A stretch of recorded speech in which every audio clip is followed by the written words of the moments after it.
Hey guys, today we're going to talk about allostatic load. So, allostatic load is basically how hard your body has to work to maintain homeostasis. So, if we think about it in terms of training, when you work out really hard, your body has to adapt to the training load, and the effort it takes to adapt to that training load is the allostatic load imposed on the body. So, when you're dealing with all these outside life stressors, such as work, lack of sleep, social stress, and any other type of stress, these type of things wear on the body. When they wear on the body, it actually reduces your adaptive capacity. So if you think about it, your body has to not only be able to receive a stressor, the workout itself, but it has to be able to adapt to the stressor. So this is kind of a complex idea because diving under the hood of the human body is a little difficult. You don't have the ability to open it up and measure all the cellular components at once. So we use things that we call inferential biometrics. These are simply a kind of fancy word to describe different tests that you might use to test and assess different systems of the body to see how ready they are.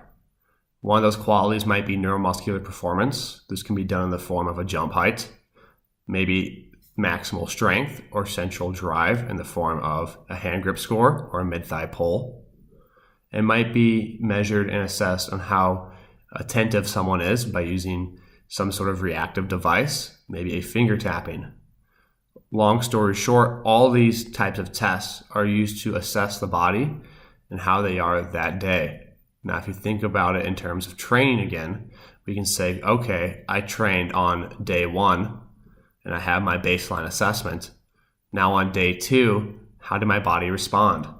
We can use other metrics like HRV, my sleep, and how much food I ate, so my number of calories I consumed, to understand basically how well I'm recovering and restoring my adaptive capacity to facilitate those positive gains that I want to see. So when people dive into certain sort of readiness assessments and tests, these are larger aggregate scores. So when you look at like a jump height, it's the product of many different variables that could be happening.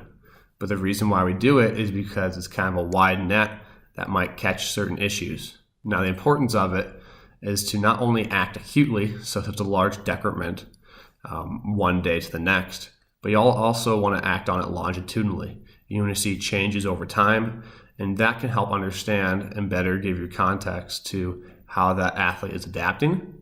And then you can use that to infer some of the allostatic load that might be accumulating on the body in conjunction with some of the other metrics that might test the other systems.